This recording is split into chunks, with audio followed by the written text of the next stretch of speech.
Well, hello everybody. It's well over a year since I last recorded that I was going to start learning Chinese and my reasons why.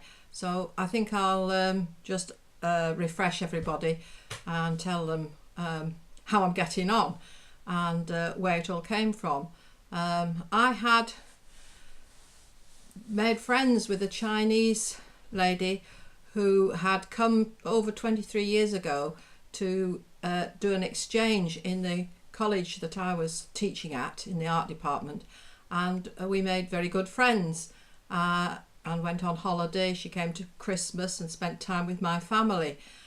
She came back 6 years later and spent another few months with my family while she was studying in England, and met up with her again in France for a long weekend. But nearly 2 years ago, 2 years in May, she and her husband came over to England, and they're both retired now, and he was helping some students with an exhibition, and they called in to see me, which was lovely to catch up on times.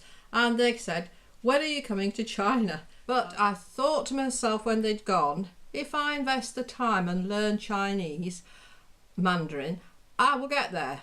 So I started on my own, and got one or two books. The BBC book was very helpful, learning very basic words and writing them down. The way I learnt to write was to write the words down on squared paper.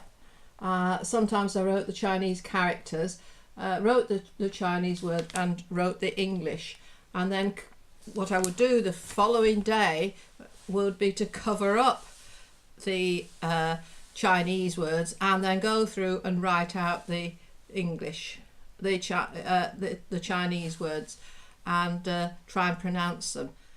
I plodded on for about a year and then felt that I really needed to try out my Chinese. I tried one online session, but because it wasn't video, it really didn't suit me. I need to see people, I think, to be able to communicate. So I found that there was a meetup group in Liverpool of Chinese English enthusiasts. So I went along to one, and when I was there, I met someone who told me about the language school in Liverpool at the Chinese Community Centre, held on a Sunday, mainly for children, Chinese children who are learning their own language and passing exams, but they have an adult class.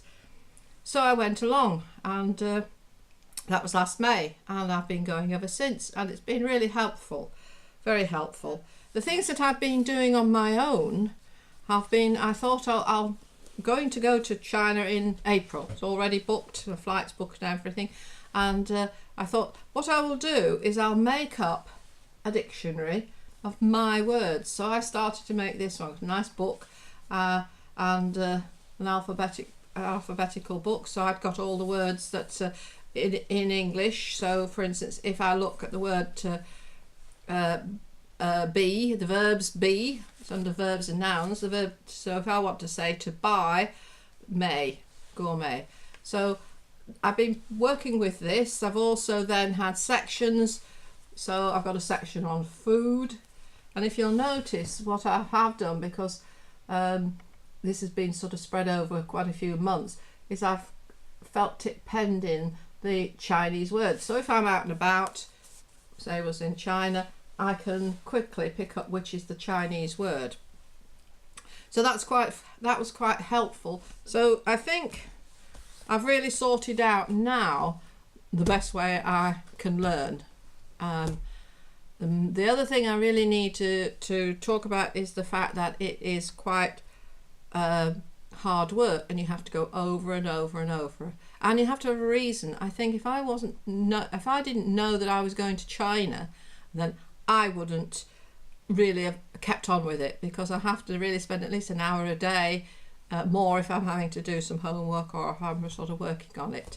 But I'll tell you again another time some of the other ways that I've kept my interest up and trying to learn a little bit more Mandarin. So that's all for now.